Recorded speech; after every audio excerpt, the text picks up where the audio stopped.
Breaking news చూస్తున్నాం. Casino king Chikoti Praveen political entry ఇవ్వబోతున్నారు. ప్రస్తుతం ఢిల్లీలో ఉన్న ఆయన బీజేపీ అగ్రనేతలను వరుసగా కలుస్తున్నారు. బీజేపీ జాతీయ ప్రధాన కార్యదర్శి బండి సంజయ్, ఉపాధ్యక్షులు డీకే అరుణ, మాజీ ఎమ్మెల్సీ రామచంద్రరావు లాంటి ముఖ్య నేతలు కలిశారు. మరికొన్ని రోజుల్లోనే ఆయన కాషాయ తీర్థం తీసుకున్నట్లు తెలుస్తోంది.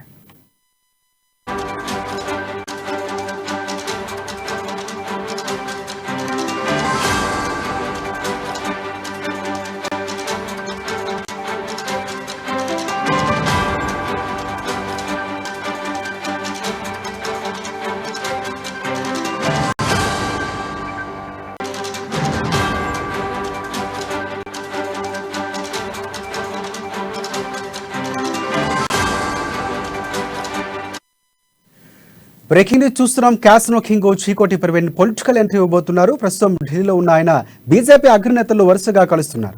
బీజేపీ జాతీయ ప్రధాన కార్యదర్శి బండి సంజయ్, ఉపాధ్యక్షులు డీకే అరుణ, మాజీ ఎమ్మెల్సీ రామచంద్రరావు లాంటి ముఖ్య నేతలు కలిశారు. మరికొన్ని రోజుల్లోనే ఆయన కాషాయ తీర్థం తీసుకోబోతున్నట్లు తెలుస్తోంది.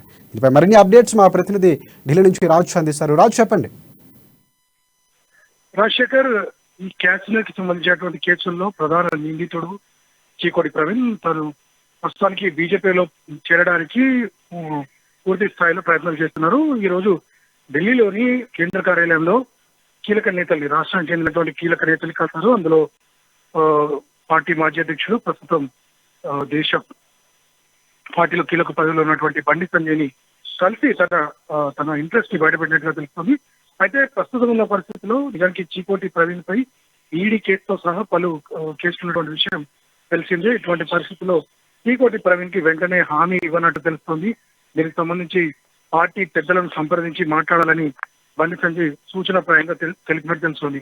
అయితే మొదటి నుండి కూడా మనం ఈ మధ్య గమనించినట్లయితే మొదటి నుండి కూడా తన ఇంట్రెస్ట్ బీజేపీ వైపు చూపిస్తున్నారు. ఈ మధ్య గజ్వేల్లో జరిగినటువంటి ఒక ఇష్యూలో కూడా తను పార్టీకి మద్దతుగా వెళ్ళడం జరిగింది. నిజానికి రాజకీయం పట్ల మొదటి నుండి కూడా ఆసక్తి చూపిస్తున్నటువంటి చీకోటి ప్రవీణ్ ఈ రోజు ఢిల్లీకి వచ్చి బీజేపీ పెద్దల్ని కలవడం, అలాగే సంబంధించినటువంటి ప్రయత్నాలు పూర్తి స్థాయిలో చేయడంతో కొంతవరకు ఆసక్తికరంగా మారింది. అయితే పార్టీ పెద్దల నుండి మాత్రం ఇప్పటి వరకు ఎలాంటి హామీ లభించినప్పటికీ కూడా ఒకే పార్టీతో, అంటే బీజేపీతో మాత్రమే తను అనుబంధం ఉంటుందనే విషయాన్ని దీని ద్వారా చీకోటి ప్రవీణ్ స్పష్టం చేశారు. మరోవైపు ఇతర నేతల ద్వారా కూడా పూర్తి స్థాయి ప్రయత్నాలు చేస్తున్నట్టుగా తెలుస్తోంది. ఇప్పటి వరకు రాష్ట్రంలో ఉన్నటువంటి టిఆర్ఎస్ పార్టీకి సంబంధించినటువంటి ఏవైతే ఉన్నాయో వాటికి సంబంధించి వ్యతిరేకంగా మాట్లాడుతూ అనేక అంశాల్లో తన అభిప్రాయాన్ని వెల్లడిస్తూ వచ్చినటువంటి చీకోటి ప్రవీణ్ కొద్ది రోజుల్లో తనపై కనుక ఈ కేసులో సంబంధించినటువంటి ఒక నిర్ణయం తుదికి వచ్చినట్టయితే బీజేపీలో చేరే అవకాశం ఉందని, ఇది కూడా లాంఛనమేనని ఇక్కడ బీజేపీ వర్గాలు అంటున్నాయి. రాజశేఖర్, ఒకటి ప్రధానంగా చూసుకుంటే కాషన్ అనే ఒక సామ్రాజ్యంలో ప్రత్యేకంగా దానికి సంబంధించిన ఈవెంట్స్ నిర్వహించి ఆయన వార్తలు నిలవటం, ఫేమస్ అవడం, ఇవన్నీ జరిగినటువంటి తెలిసిందే.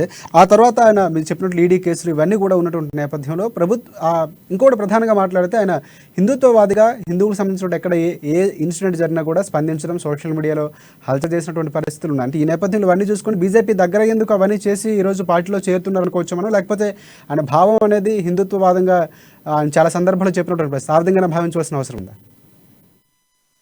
నిజానికి హిందుత్వవాదిగా తను ముందుకు వచ్చినప్పటికీ కూడా తనపై ఉన్నటువంటి ఆరోపణలు చాలా తీవ్రమైనవి. అవి కూడా పబ్లిక్ లో చాలా నెగిటివ్ ఇంపాక్ట్ ఇచ్చే పరిస్థితి ఉంది. మరోవైపు ఈ మధ్య మళ్ళీ అంటే పూర్తి స్థాయిలో పెను మార్పులు, అంటే గ్రౌండ్ లెవెల్ నుండి మార్పులు చేసినటువంటి బీజేపీ ఏ చిన్న అవకాశం కూడా, ఏ చిన్న నెగిటివ్ కూడా చూడదలుచుకోలేదు. ఇటువంటి పరిస్థితుల్లో చీకోటి ప్రవీణ్ ఏ రకంగా రిసీవ్ చేసుకుంటారనేది చూడాల్సింది. ఇక తన ప్రయత్నాలు కేవలం ఒకే పార్టీతో ఉన్నాయి. నిజానికి ఎవరైనా రాజకీయ నాయకుడు కానీ ఇతరత్ర ఉన్నవారు రకరకాల పార్టీలో ట్రై చేస్తూ ఉంటారు. కానీ చీకోటి ప్రవీణ్ మొదటి నుండి కూడా బీజేపీకి అనుకూలంగా సోషల్ మీడియాలో మాట్లాడుతూ వస్తున్నారు. అనేక సాంస్కృతిక కార్యక్రమాల్లో కూడా తను పాల్గొంటూ బీజేపీకి మద్దతుగా ఉంటున్నారు.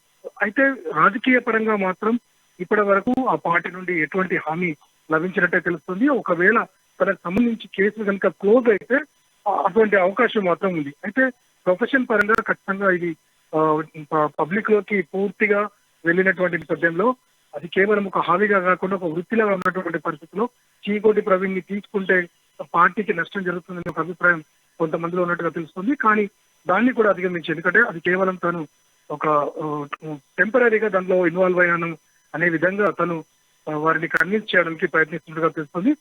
చూడాలి, తన ప్రయత్నం ఫలించాలంటే అగ్రనేతల ఆశీర్వాదం ఉండాల్సి ఉంటుంది.